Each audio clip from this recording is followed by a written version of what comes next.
को चीरता हुआ उतरता हूँ। युग युग से बहता रहा हूँ मैं कामरूप कामाख्या धाम की महिमा गाते हुए। मेरी लहरों में, मेरे प्रहरों में प्रागज्योतिषपुर के गुण समाये हुए हैं। मैं हूँ जागृत प्रहरी, अतीत और वर्तमान की धरोहर। लोहित भी नाम है मेरा। मैं हूँ अहमिया जनजीवन के दिल की धड़कन। मेरे ही सीने में दफन है अहम प्रदेश की जय विजय की सदियों पुरानी लंबी दास्तां। कालिका पुराण में कामरूप के पहले राजा महिरंग दानव का वर्णन है। मैं गवाह हूँ यहाँ होने वाली कई जय पराजय का, नायकों और शहीदों का, देशभक्ति की कथाओं का। मैं सुना रहा हूँ कवियों, संतों और महापुरुषों की इस धरती की अनसुनी कहानी। सुनिए, आदिकाल का एक नया सवेरा। वेद व्यास के द्वारा रचित महाकाव्य महाभारत, उसमें वर्णित है बलशाली राजा नरकासुर और भागदत्त की कहानी, जो प्रागज्योतिषपुर के इस पावन धरती पर पैदा हुए। नरकासुर विदेह के राजा जनक के दत्तक पुत्र और भगवान विष्णु के परम भक्त ने किरात राज को समाप्त करके प्रागज्योतिषपुर में सत्ता संभाली थी। कामाख्या देवी की कथा और नीलाचल पर्वत पर मौजूद मेखला उजोवा की सीढ़ियां क्या नरकासुर के होने का संकेत नहीं थे? मैं नरकासुर के समकालीन रहे सोनितपुर के राजा बाणसुर और विदर्भ के राजा भीष्मक के शौर्य का भी गवाह हूं, जिनकी कहानियां गाहे बगाहे भगवान श्री कृष्ण से जा जुड़ती हैं। सचमुच आज मेरा जीवन सार्थक हुआ। देखो, आज इस युद्ध में स्वयं भगवान श्री कृष्ण मेरे विपक्ष में है। एक योद्धा के लिए भगवान श्री कृष्ण के हाथों मरने से बेहतर और क्या हो सकता है? ओ मेरे प्रिय प्राग ज्योतिषपुर, मेरी विजय में तुम्हारी रक्षा है, मेरी पराजय में तुम्हारा अंत होगा और तुम्हें वो सम्मान मिलेगा जो आने वाले समय में याद रखा जाएगा।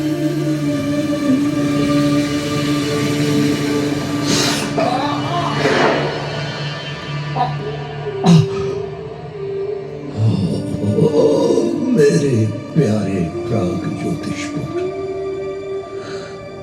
स्वर्ग से भी सुंदर। ओ मेरे प्रिय प्राग ज्योतिषपुर, मुझे अपनी गोद में सोने दो। मेरा अंत आ गया है।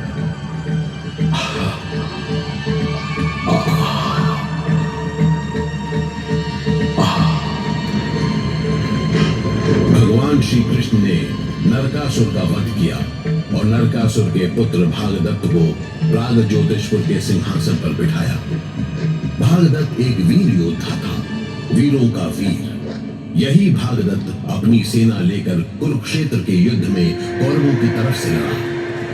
सुप्रतिक नामक हाथी पर सवार शूरवीर राजा भागदत्त तीसरे पांडव अर्जुन के हाथों युद्ध स्थल में मारा गया और वीर गति को प्राप्त हुआ। भागदत्त के बाद प्रागज्योतिषपुर की इस पावन भूमि पर शासन करने वाले 17 शासक आए। राजवंश के अंतिम शासक सुपर्णक का सफाया कर दिया गया। पहली सेना का नेतृत्व करने वाले पुष्यवर्मा ने प्रागज्योतिषपुर के सिंहासन का दावा किया। वर्मन वंश के 12 राजाओं ने इस भूमि पर शासन किया और अंत में मध्यकालीन भारत के कामरूप राज्य के सबसे महान और सबसे सम्मानित राजा कुमार भास्कर वर्मा का जन्म हुआ। भास्कर वर्मा आजीवन अविवाहित रहे। भास्कराब्द कैलेंडर उन्हीं के राज की देन है, जो आज भी प्रचलित है। भास्कर वर्मा के राज में प्राचीन कामरूप देश ने साहित्य और संस्कृति के क्षेत्र में काफी प्रगति की। कुमार भास्कर वर्मा के शासनकाल में ही चीनी यात्री हुइनसांग भी कामरूप आए। इलाहाबाद स्तंभों और शिलालेखों में इस धरती की महिमा दर्ज है। उत्तर भारत के महान राजाओं में से एक राजा हर्षवर्धन भास्कर वर्मा के परम मित्र थे। उनकी मित्रता की कथा आज भी इतिहास में दर्ज है। यहाँ राजा भास्कर वर्मा की सत्ता है। वो बहुत बड़ा विद्वान है। उसकी प्रजा उस पर जान न्योछावर करती है। दूर दूर से विद्यार्थी शिक्षा के लिए यहाँ आते हैं। राजा बौद्ध नहीं, लेकिन फिर भी वो बौद्ध भिक्षुओं का बहुत सम्मान करता है। भास्कर वर्मा का कोई उत्तराधिकारी नहीं था। किसी वंशज के न होने के कारण राजनीतिक अस्थिरता पैदा हो गई। शाल स्तंभ वंश ने कामरूप की सत्ता संभाली। कई उतार चढ़ाव के बावजूद शाल स्तंभ वंश का शासन चलता रहा और अंतिम राजा त्याग सिंह निस्संतान रहे। फिर पाल वंश के राजा ब्रह्मपाल कामरूप की सत्ता पर बैठे और उसके बाद राजा नीलध्वज ने शासन संभाला और प्राग ज्योतिषपुर से हटाकर कामतापुर को अपनी राजधानी बनाई। इस तरह उसने कामरूप की सीमा में विस्तार करना शुरू किया और फिर कामरूप को कामतापुर के नाम से जाना जाने लगा। राजा नीलध्वज के देहांत के बाद राजा दुर्लभ नारायण कामतापुर के सिंहासन पर बैठे तो उनके शासन काल में ही कायस्थों के 7 परिवार और ब्राह्मणों के 7 परिवार कन्नौज से आकर कामरूप में बस गए, जिनमें श्रीमंत शंकर देव के पूर्वज चंडीगढ़ ब्राह्मण भी थे। दुर्लभ नारायण के बाद राजा हुए चक्रध्वज और इन्हीं चक्रध्वज के शासनकाल में सन 1449 में महापुरुष श्रीमंत शंकर देव का जन्म हुआ।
महापुरुष श्रीमंत शंकर देव ने अहोम के सार्वजनिक जीवन के बौद्धिक विकास पर गहरा असर डाला। मानव धर्म और समाज की एकता के प्रति गहरी लगन के साथ भेदभाव से मुक्त एक नए समाज के निर्माण के संकल्प के साथ महापुरुष श्रीमंत शंकर देव और उनके शिष्य माधव देव ने अहोम के धर्म और संस्कृति के दर्शन को पूरी तरह से बदल दिया। एक तरफ एक शरण नामक धर्म या नव वैष्णव धर्म की स्थापना की गई तो दूसरी तरफ अहोमिया भाषा, साहित्य, समाज और संस्कृति की नई नींव भी रखी गई। अहोमिया भाषा में नाटकों और अभिनय को एक नया रूप मिला। शंकर माधव की गुरु शिष्य जोड़ी के बारे में तो और भी बहुत कुछ कहने को है, लेकिन आइए कहानी पर वापस चले। चक्रध्वज के बाद राजा नीलांबर की बारी आई। बाद में बिहार के राजा विश्वसिंधा के पुत्र मल्लदेव ने नर नारायण के नाम से कोचराज पर चढ़ाई की और अपने भाई शुक्लध्वज, जो चिलराई के नाम से भी जाना गया, उसके साथ राज किया राज्य के महामंत्री और सेनापति के रूप में चिलराय ने साम्राज्य को प्रगति के पथ पर आगे बढ़ाया। अपनी सूझबूझ और बहादुरी से राज्य की सीमा को काफी दूर तक फैला दिया। बहुत समय पहले विदर्भ नगरी में रत्नध्वजपाल सुटिया के राजा थे। सुटिया के अंतिम राजा नितिपाल अहोमों के साथ युद्ध में मारे गए और उनकी रानी साधिनी ने चढ़ाई करती अहोम सेनाओं से अपने स्वाभिमान की रक्षा करते हुए चंदनगिरी पर्वत से छलांग लगाकर जान दे दी। पातकाई की पहाड़ियों को लांघता हुआ ये कौन आ रहा है? मूंगरी मूंगरम में 18 साल राज करने के बाद तिपाम से दिहिंग नदी के पानी को चीरता हुआ स्वर्गदेव सुकाफा का उदय हुआ। उसके साथ उसकी पैदल सेना, घुड़सवार और पुरोहित भी है, मगर महिलाएं साथ नहीं है। उसने मोरान राज्य की 4 राजकुमारियों से विवाह किया। वो कामरूप के अन्य राजाओं से समझौता करता हुआ आया और स्वर्गदेव ने जल्दी ही पूरे प्रांत पर आधिपत्य कायम कर लिया। सुखाफा एक अपराजय राजा के रूप में उभरा और उसका साम्राज्य अहोम की धरती के नाम से जाना गया। मूंगडुंग सुनखाम, हम इस देश की उर्वर धरती और प्राकृतिक संसाधनों से भरपूर राज्य में भाईचारा कायम करेंगे और अनाज उगाएंगे। बराही, कछारी, देवरी और सुटिया के योग्य बुनकर रेशम, पाट और मूंगा के कपड़े बनाएंगे और यहाँ के नागरिक खुद अपने लिए 2 छतों वाले घर बनाएंगे।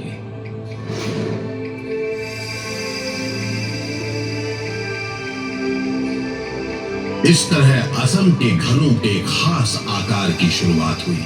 स्वर्गदेव सुकाफा ने नए विचारों को इकट्ठा किया और नई प्रेरणा के साथ असम में सामाजिक बदलाव के लिए बोर असम की नींव रखी।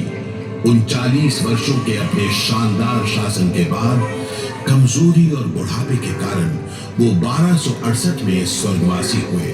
संकट और समृद्धि के बीच अहोम राजाओं ने 600 वर्षों तक शासन किया और एक गौरवशाली अध्याय लिखा। युद्ध, संघर्ष और लड़ाई। अहोम की धरती पर इसकी शुरुआत किसने की? क्या ये मुगल आक्रांता नहीं थे? एक नहीं, 2 नहीं, बल्कि 12 बार मुगलों ने अहोम पर आक्रमण किया। पहला हमला सिरसाकों की लड़ाई में हुआ। तुर्की सुल्तान बख्तियार खिलजी ने हमला किया, लेकिन कामरूप के राजा पृथु की सेना ने अपनी रणनीति और युद्ध कौशल से आताताइयों को हरा दिया।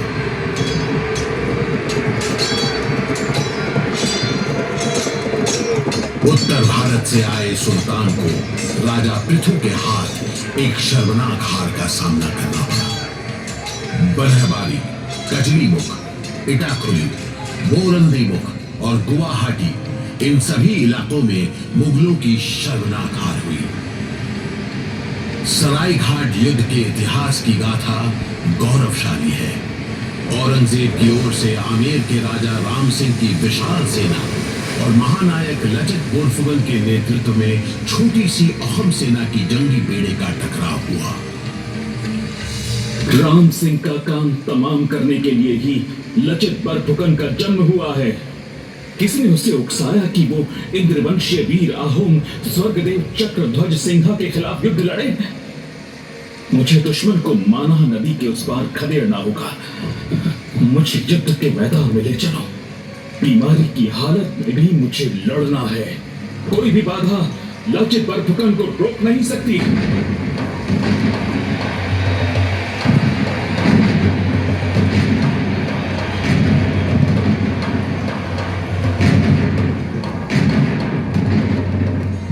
सरायघाट युद्ध में अहोम विजयी हुए। मानह नदी तक अहोम साम्राज्य का विस्तार हो गया। इस तरह अहोम राज्य की सीमा बढ़ी और बढ़ता गया राजा मंत्रियों का अहंकार। अचानक अहोम साम्राज्य पर अंधेरा मंडराने लगा। एक दुर्भाग्यपूर्ण घटना हो गई। मंत्री सलाहकार पूर्णानंद बूढ़ा गोहाई का असमय निधन हो गया और भरोसेमंद समझे जाने वाले बदन चंद्र बर्फुकन ने अहोम पर चढ़ाई करने के लिए बर्मी सेना के रास्ते खोल दिए। बर्मी सेना सीमा का उल्लंघन करते हुए हादेरा चौकी तक पहुंच गई, जिस पर ब्रिटिश कंपनी का क्षेत्राधिकार था। इसके साथ ही लड़ाई का एक नया दौर शुरू हो गया। ये एंग्लो बर्मी युद्ध की शुरुआत थी, जिसमें डेविड स्कॉट, लॉर्ड एमहर्स्ट और कैप्टन रिचर्ड ने अलग अलग युद्ध में बर्मी सेना को पराजित किया।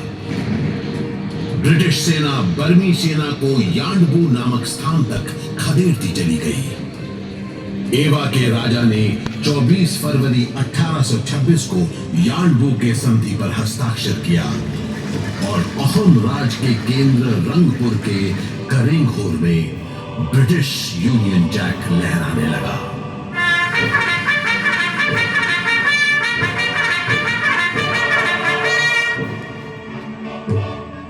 आज मेरे राज्याभिषेक का दिन है।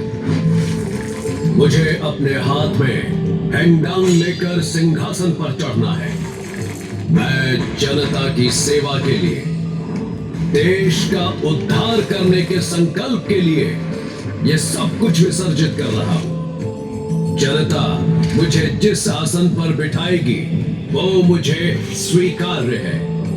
इस खुली हुई हैंगडांग को हाथ में लेकर कसम खाता हूं अपने राज्य के सम्मान की रक्षा के लिए देश के दुश्मनों का काम तमाम कर दूंगा।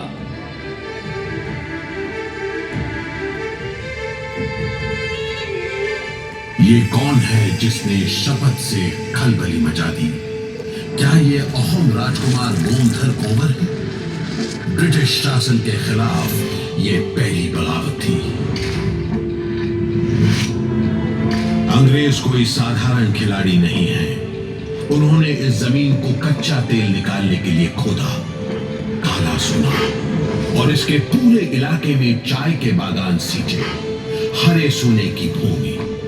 अंततः इस क्षेत्र में ब्रिटिश शासन की पुष्टि हुई, मगर देश भर में विदेशी शासन के खिलाफ कई विद्रोह भड़क उठे। मणिराम दीवान और पियाली फुकन ने ब्रिटिश राज के खिलाफ विद्रोह का नेतृत्व किया। मैं आपसे विनम्रता सीखने नहीं आया हूं साहब। क्या आप मुझे बता सकते हैं कि यांडबू संधि के किस समझौते के तहत आपने असम के सिंहासन पर कब्जा किया है? सैकड़ों वर्षों के राजघरिया मोईगांव को खोदकर सोने, चांदी और हीरे जवाहरात अपने देश भेज दिए। क्या ये एक सभ्य राष्ट्र की पहचान है? गलती से भी ये भूल मत करना साहब। भले ही मणिराम दीवान को कुचल कर मार दिया जाए, लेकिन धोखेबाज जालिमों के सामने वो कभी झुकेगा नहीं। दोषियों को पहले फांसी दी गई और बाद में मुकदमा चलाया गया। 1830 में पियाली फुकन को फांसी दी गई और 26 फरवरी 1858 को मणिराम दीवान को फंदे से लटका दिया गया। इस प्रकार असम के पुत्रों पियाली फुकन, जयराम बरुआ, मणिराम दीवान, पियोली बरुआ और कुशाल कंवर को बेरहमी से फांसी पर लटका दिया गया। तब मुझसे बस इतना ही हुआ कि मैं इस मंजर को बमुश्किल देखता रहूं और बहता रहूं।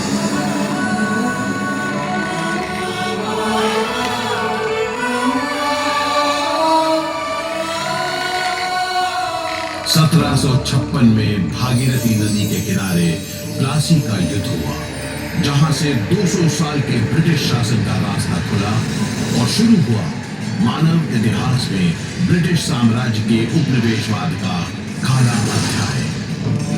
जब 1765 में अंग्रेजों द्वारा ग्वालपाड़ा को शामिल किया गया, तो राणा राम चौधरी की अध्यक्षता में 500 मूल निवासियों के एक समूह ने ब्रिटिश गढ़ पर चढ़ाई की। इस प्रकार 1788 का 22 नवंबर अहोम में अंग्रेजों के खिलाफ पहली बार युद्ध की तारीख के रूप में दर्ज है। उसके बाद 1905 में बंगाल के विभाजन में क्रांति की लहर पैदा करते हैं।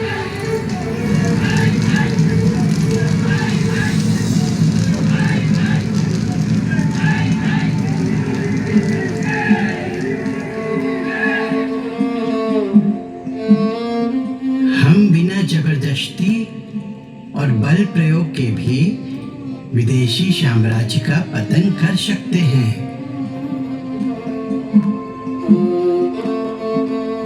सुना रहा हूं तुम्हें दास्तान गांधी की, जमाने भर से है निराली शान गांधी की।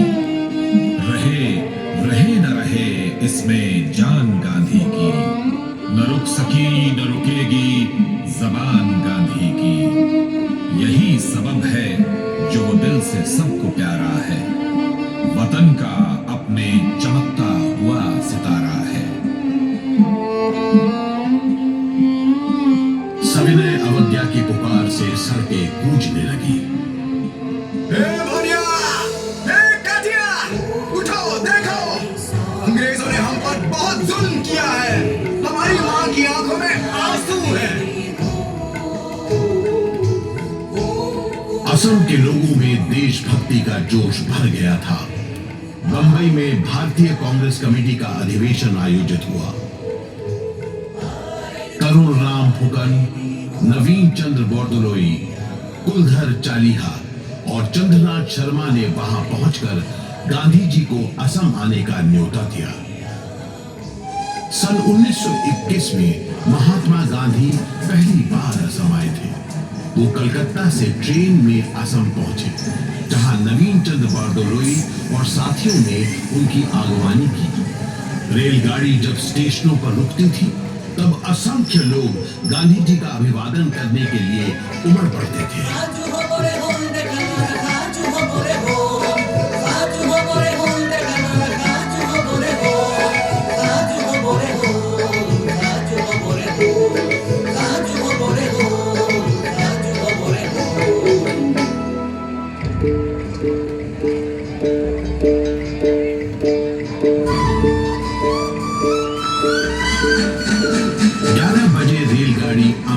स्टेशन पहुंचे। गांधी जी रेलगाड़ी से उतरकर जहाज पर सवार हुए और गुवाहाटी नगर पहुंचे।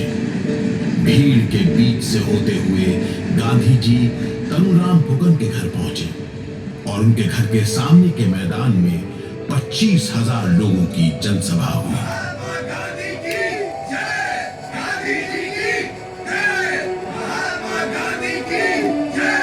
मेरे प्रिय देशवासियों, मुझे इतनी दूर आमंत्रित करने के पीछे आप लोगों का क्या मकसद है? क्या ये सिर्फ मेरी बातें सुनकर चुपचाप अपने अपने घर लौट जाने के लिए है? अगर यही आपकी इच्छा है तो मैं क्षमा चाहता हूं, मुझे आगे कुछ नहीं कहना। नहीं, ऐसा मत करें, हम आपको इस तरह वापस लौटने नहीं देंगे।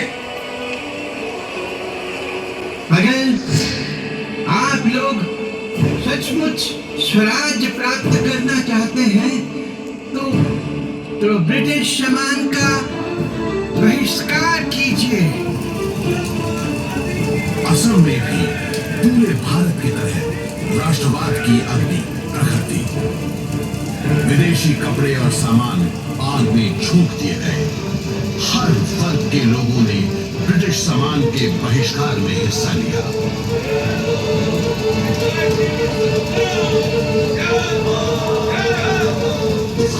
इसके बाद गांधी जी जहाज से तेजपुर रवाना हुए और उसके बाद नागांव, वहां से जोरहाट और फिर मरियानी होते हुए डिब्रूगढ़ पहुंचे और वहां से ब्रह्मपुत्र की वादियों का सफर तय करते हुए सिलचर। दिसंबर 1926 में कांग्रेस का अधिवेशन पांडु में आयोजित हुआ। तब महात्मा दूसरी बार असम आए। सन 1934 में महात्मा गांधी तीसरी बार असम आए और उन्होंने 10 दिनों तक असम के विभिन्न स्थानों का दौरा किया था। महात्मा के इस असम भ्रमण का मकसद था हरिजन हित के लिए जागरूकता पैदा करना। वर्ष 1942 ये वो समय था जब भारत छोड़ो आंदोलन जोर पकड़ चुका था। करो या मरो के नारे के साथ पूरे देश में आम लोग सड़कों पर उतरकर प्रदर्शन कर अंग्रेज सरकार का विरोध कर रहे थे। स्वाधीनता संग्राम में सन 42 की क्रांति का योगदान एक सुनहरा अध्याय है। उधर विश्व युद्ध में सिंगापुर अंग्रेजों के हाथ से निकल गया और अब लड़ाई का केंद्र असम बन गया। जंगल, मैदान और खेत, हर जगह फौजी शिविर नजर आते थे। शहरों और कस्बों में ब्रिटिश सेना के जवान तैनात कर दिए गए, लेकिन इसके बावजूद असम के स्वतंत्रता सेनानी दुगने जोश से आगे बढ़ते गए। ये ऐसा समय था जब शंकर बरुआ, लखी गोस्वामी, महेंद्र हजारिका, ज्योति प्रसाद अग्रवाला, ब्रिज शर्मा जैसे अनेक सेनानियों ने भूमिगत होकर राजनीतिक हलचल मचा दी थी। यहां तक कि कमला मीरी की जेल में मृत्यु हो गई। अहिंसक जनता पर गोरे सैनिकों ने धड़ल्ले से गोलियां बरसाई। भोगेश्वरी भुगनानी, ठगीराम सुत, ब्लोराम सुत, मंबरनाथ, रतन कचेरी, मंगल कुरकू, राउतराम बोड़ो, लकी हजारिका और भी बहुत लोग शहीद हुए। आजादी के संघर्ष में 12 साल की तिलेश्वरी बरुआ अपनी जान देने वाली सबसे कम उम्र की लड़की थी। यहां तक कि एक भिखारी और एक साधु को ढेकिया जुली में ब्रिटिश सैनिकों ने गोलियों से भून डाला। गोहपुर थाने में कनकलता बरुआ हाथ में तिरंगा झंडा थामे इस तरह खड़ी थी जैसे आजादी के लिए मचल रहे करोड़ों दिलों की धड़कन को संभाले खड़ी हो। जुलूस में शामिल माताओं, भाइयों, बहनों, कुछ ही देर में हम अपनी मंजिल गोहपुर थाने पहुंच जाएंगे। मेरी प्यारी बहनों, अगर तुम्हें मौत से डर लग रहा हो तो तुम अभी लौट सकती हो। मुकुंद भैया, किसने कहा कि हम मौत से डरते हैं? हम जयमती और मुला गबरू जैसी महिलाओं की वंशज हैं। हम अपनी जन्मभूमि के लिए बाहें फैलाकर शहादत को गले लगाएंगे। हमारे शरीर के मरने पर भी ये क्रांति खत्म नहीं होगी। या तो हम जीतेंगे या मरेंगे। आगे बढ़ो भाइयों बहनों, Vande Mataram! Take the position! Vande Mataram! वंदे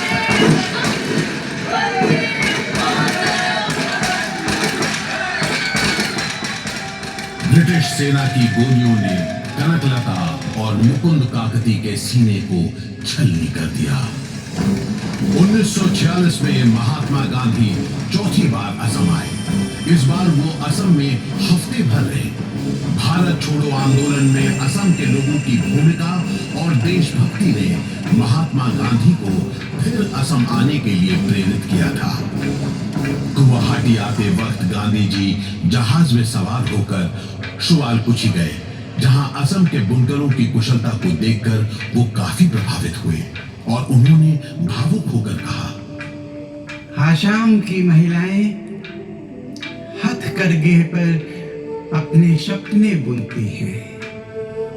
गांधी जी के असम आगमन के 100 साल पूरे हो चुके हैं। गोपीनाथ बोरदोलोई से एक बार गांधी जी ने कहा था, आसाम खुद न मरे तो दूसरा कोई भी आसाम को मार नहीं सकता। गोपीनाथ बोरदोलोई के प्रयासों ने असम को पाकिस्तान का परिशिष्ट बनने से बचा लिया। इन तमाम संघर्षों और निराशा के दिनों के बीच आशा की एक किरण जगी, एक नया सवेरा दिखा। आखिरकार भारत आजाद हो गया।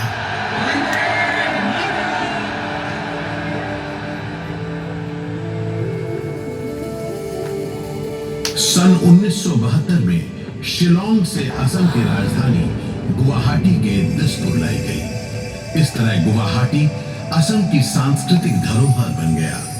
पूर्वोत्तर पूर्वोत्तर के प्रवेश द्वार अब असीमित विकास की राह पर है और पूरी तरह से अग्रसर है। जीवन के नए और बेहतर मतलब की खोज में असम के लोग अब एक साथ मिलकर जीवन के गीत गा रहे हैं।